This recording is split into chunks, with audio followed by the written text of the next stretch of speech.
MD10, bonjour. Alors qu'est-ce qu'on va voir aujourd'hui? Allez, encore la plaque TCM, Transmission Control Module, donc celle qu'il y a sur le bloc hydraulique.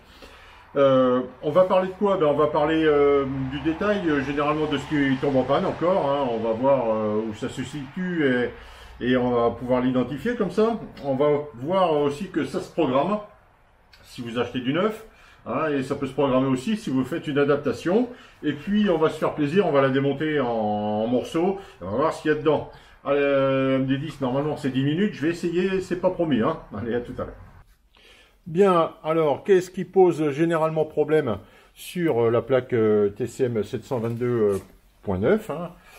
C'est toujours la même chose, on en avait parlé sur la vidéo. Hein. C'est ces fameux capteurs vitesse là. Hein, Y3-8N2 et puis Y3-8N1. Alors le N1 est là et le N2 est là.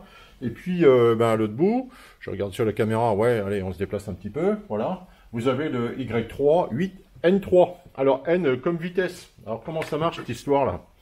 Bien, alors, attention les effets spéciaux, hein. J'ai fait un petit repère. À l'intérieur, on a des roues hein, qui tournent dans la boîte de vitesse. Hein. Ça, vous ne voyez même pas hein, quand vous démontez le tout. Ça passe devant le capteur, pinch, ça enregistre la vitesse de l'arbre, d'accord hein, pareil pour celui-là, il y en a un autre là, et puis il y en a un autre là, d'accord. Évidemment, si ces capteurs-là ne sont pas capables de voir la vitesse, eh bien ça ne marche pas. Donc, vous restez bloqué sur un rapport, hein, d'accord. Alors, sur ces plaques VGS 2, il y a les VGS 1, 2, 3, 4. Sur les VGS 2 qui sont compatibles VGS 3, bien ça tombe bien parce que les VGS 2 ne sont plus fabriqués. Donc si vous voulez mettre du neuf, vous aurez forcément une VGS 3. D'accord? Donc si vous achetez du neuf, pourquoi pas, ça vaut quand même à peu près 700 € en Chine. Il vous propose un service de programmation qui coûte à peu près 25 €. Je vous le déconseille parce que même si vous demande votre VIN, etc. pour faire la programmation, qui vous demande les informations du VGS, bien souvent c'est pas fait ou mal fait. Donc comment vous allez faire pour faire la programmation? Alors, on va cloner. Vous allez cloner les informations de cette plaque-là. Alors vous étonnez pas, celle-là elle a 5 broches, la VGS 3 a souvent 4 broches. Hein. Celle du haut n'est pas là. C'est pas grave, ça marche bien. Ainsi que sur la VGS 3, ici on a 3 contacts, je crois, aussi une petite prise. Vous n'avez pas la brancher puisque sur votre voiture il n'y en aura pas. Mais ça fonctionne quand même parfaitement bien. Vous allez cloner. Alors, vous allez avec une valise hein, qui coûte 300-400 €, pas plus, c'est suffisant. Hein. Il y a des marques françaises qui font ça bien. Je vous montrerai en photo. On va cloner la carte, donc les informations compris dans le TCM qui est ici. On aspire en fait hein, les informations, c'est comme une clé USB en fait hein, qu'on va faire. Hein. On met les informations de la plaque, il suffit de suivre les informations que vous demande votre valise. Hein.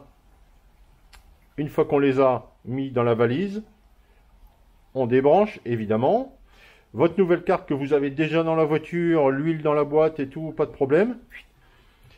Vous réinsérez toutes les données dans la nouvelle plaque et vous croyez que c'est bien. Eh ben non, c'est pas encore bien.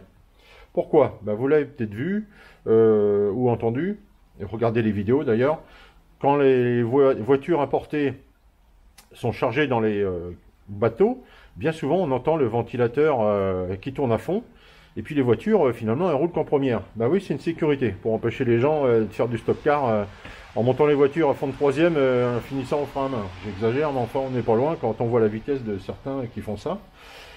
Et le ventilateur qui se déclenche, ben, c'est le signe que, ben oui, la voiture, la plaque n'a pas été débloquée. Eh bien ça tombe bien avec votre valise, je vous le fais voir en photo. Vous avez le devoir, la nécessité de débloquer cette plaque-là. Hein, voilà, donc elle va être débloquée. Dès qu'elle est débloquée, le ventilateur va se calmer, il va s'arrêter, hein, pas de problème. Le ventilateur va s'arrêter et votre plaque est débloquée. Voilà. Elle fonctionne. Toutes les vitesses vont passer normalement. Maintenant, on va faire une adaptation de la plaque. Hein, qu'est-ce que ça veut dire? Bien, on va partir de 0. Et pourquoi on part de 0? Eh bien, parce que vous aviez peut-être de la vieille huile, de l'huile qui avait peut-être 60 000 km, et beaucoup plus, comme j'en ai vu, hein, voire 250 000 km. Ok, donc l'huile, elle a perdu ses caractéristiques, elle est moins visqueuse, elle est moins performante, et évidemment, hein, il y a des impuretés dedans, etc. Et puis, les embrayages à l'intérieur de la boîte de vitesse, eh bien, ils frottent pas pareil, vous le comprenez bien, entre une huile neuve et puis une huile vieille. D'accord? Eh bien, la plaque, il faut l'adapter. Hein. C'est pour ça que vous allez faire un Swift. Vous allez, en gros, demander à la plaque, ok, tu repars de zéro, on va faire un petit tour, hein, on va passer toutes les vitesses, on va se promener, et elle va apprendre. D'accord. Vous pouvez faire ça en manuel aussi. Hein, vous le trouverez sur Internet. Hein. Bon, la procédure, elle est assez simple, il n'y a pas besoin de la valise. Alors, généralement, ben, on met le contact, on appuie sur l'accélérateur à fond pendant au moins 30 secondes. On enlève le contact, on touche à rien, hein, surtout pas ouvrir une porte ou écouter la radio. Hein, il faut qu'il n'y ait aucune consommation électrique. Et puis voilà, ça vous a appris, ça repart à zéro. Un apprentissage, ça fait un auto-apprentissage en permanence. Hein. Il peut être complet, moi, ce que j'ai pu voir hein, sur la doc ou les vidéos, hein, entre 1500 et 3000 km pour faire un apprentissage complet. Parce que ça vous fait des apprentissages en fonction de la vitesse, bien sûr, mais aussi des températures d'huile. Il y a 3 plages de température d'huile qui est prise en compte. Donc c'est quand même un petit peu une usine à gaz. Bon, voilà. Qu'est-ce que je peux vous dire là-dessus? Oui. La nouvelle plaque VGS3, alors je voulais l'enlever pour vous faire voir. La VGS3, elle n'aura pas ces chapeaux là. Elle aura les capteurs vitesse, alors N, hein, c'est pour la vitesse, hein, directement visibles comme ça. Et celui du bout, vous voyez là, il est un petit peu tordu. Sur les nouvelles, non seulement il sera visible, mais il a l'air un petit peu plus tordu. Mais pas de problème, hein, ça se rentre bien dans la boîte. Je vous rappelle, pour bien mettre la plaque dans la boîte, hein, que ça s'en mange bien, surtout quand vous avez le bloc hydraulique avec, hein, ce qui est quand même un peu lourd. Mettez en marche arrière et laissez la clé sur le contact, parce que si vous enlevez la clé, elle se remet au neutre toute seule. Donc vous mettez la clé sur le contact, hein, d'accord, vous passez la marche arrière, là, et ça va se mettre tout seul. Par rapport aux nouvelles plaques, à l'intérieur, ici, pour les sonoloïdes, c'est souvent en orange. Là, c'est blanc hein, d'origine. Hein. Bon, le orange, hein, c'est pas un produit qu'il faut enlever. Hein. Non, non, non, ça fait contact. Vous lui foutez la paix. Hein. Vous achetez ça, c'est orange. C'est pas du plastique. Hein. Ça fonctionne très bien. Tout ce qui est sonoloïde, hein, si vous avez une panne, c'est du Y3 8Y et 8Y quelque chose. Alors, par exemple, si je prends celui-là, là, ce sera du Y4, du Y7, du Y2. Hein. Au-dessus, là, c'est du Y6, 3, 1. Voilà. Et puis le dernier, c'est du 8. Ici, concernant le passage des vitesses, neutre, première, marche arrière, hein, ça serait la panne Y3, 8S. Ah, voilà. Les bouchons, ils ont des noms aussi. Hein. Ça, c'est le bouchon 32, par exemple, et ça, c'est le bouchon 31. Alors, qu'est-ce qu'il fait, le bouchon hein, quand l'huile, elle monte, le flotteur, hein, c'est un flotteur. Je dis bouchon parce que ça rentre dans la boîte de vitesse et ça obstrue une cavité. Hein. Donc, ceux qui ont passé d'huile, le bouchon, il n'est pas prêt de monter. D'accord? Donc, c'est important de bien faire son niveau d'huile pour que tout ça fonctionne normalement. Les fuites, généralement, c'est deux joints toriques hein, qui sont... pourris, hein, qui durcissent. Donc quand vous mettez une plaque neuve, il vous donne les joints toriques, il n'y a pas de problème, des joints noirs généralement. Et ils sont déjà montés dessus. Bien. Nous, on va s'amuser à démonter cette plaque là pour voir ce qu'il y a dedans, parce qu'on est curieux quand même. Allez, on va regarder ça. Bien, alors pour démonter la plaque, il n'y a que les fous qui font ça, ou ceux qui ont le temps, hein, ou ceux qui font des vidéos peut-être. Bien, le TCM ici, hein, la partie intelligente, hein, elle tient par des espèces de rivets. Donc vous prenez un forêt, voilà, hein, tout simplement, hein, un petit forêt de 8 pour percer le bout. Et vous allez pouvoir ouvrir votre plaque. Alors pour ouvrir la plaque, voilà. Donc j'ai préparé le bébé avant, hein, quand même un petit peu. Ça sent l'électronique. Alors vous voyez, c'est quand même étanche. Hein, il y a un joint ici. Bon, bah évidemment, avec une espèce de gelée là. Voilà, c'est un peu crado. La piste électrique ici, là, pour le capteur. Il y en a qui ont suivi, là? Ouais, c'est le 3, celui-là. D'accord.